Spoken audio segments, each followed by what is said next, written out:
The truth is, we spend most of our time with patients, talking to patients, diagnosing patients, and quite frankly, avoiding surgery.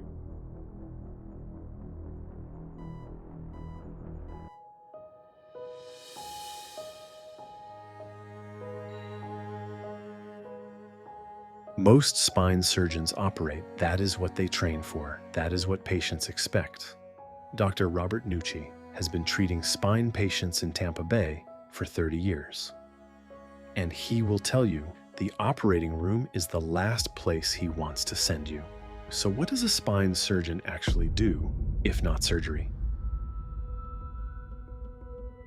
I'm Dr. Robert Nucci. I'm an orthopedic spine surgeon. And I've been treating patients in Tampa Bay area for 30 years and have seen all kinds of things. I wanted to pick something that was really tough, that would take my entire life to really figure out and try to master.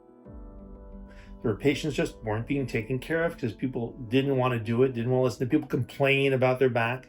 But I figured that it's a good idea. People are complaining about it. I should try to help them. It's a real thing. It's real hard. I wanted something that could take my lifetime to master. And I can't say I've mastered it, but well, we're getting pretty good.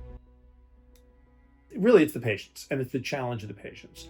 The interaction with people, hearing real problems and so on, and trying to solve real problems, and frankly, being able to listen to people, which is something we don't do a lot in today's world. But at least I'm forced myself to do it when talking to patients. We spend most of our time with patients, talking to patients, diagnosing patients, and quite frankly, avoiding surgery or doing the least invasive thing to get people better. A surgeon who avoids surgery sounds like a contradiction. It is not. It is the whole point, because here is the problem nobody warned him about when he started. Patients do not come in wanting a procedure. They come in wanting someone to actually help them. And those are two completely different things. He learned that in his first month of practice from 4 words. In school, you're trained to figure things out and you're trained to operate on people and so on. And there's somebody who came in, an elderly gentleman who was in pain. I talked to him, I explained things in general, things specifically. I gave him treatment options, and he left and he complained that I went in pain, I left in pain. But then I realized I really need to intervene. I need to intervene for these people in a small way. No one wants to go into a surgeon and say you have to have the whole thing reconstructed and taken apart. And sometimes you have to, that's it.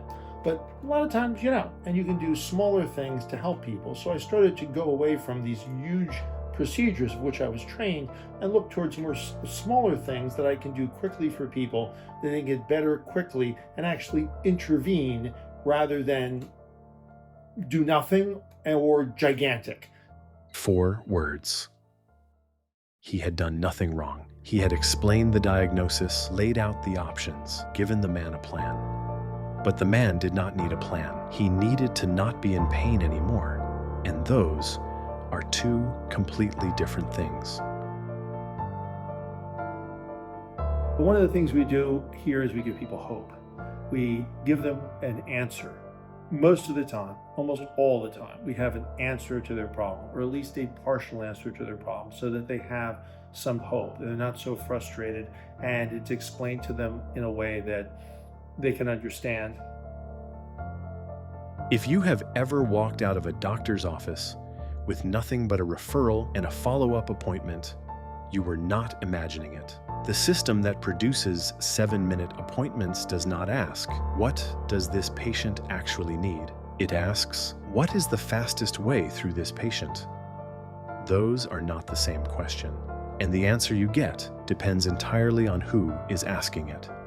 The truth is, if someone needs your help and you can actually make the world better and actually make people better, it's really hard to stop.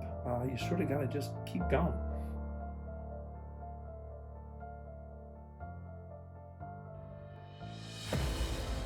If you are a federal worker, or you know one who got hurt on the job and is trying to figure out what happens next, federalinjurynavigator.com has the roadmap.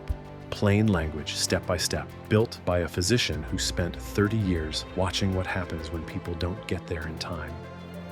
Link is in the description.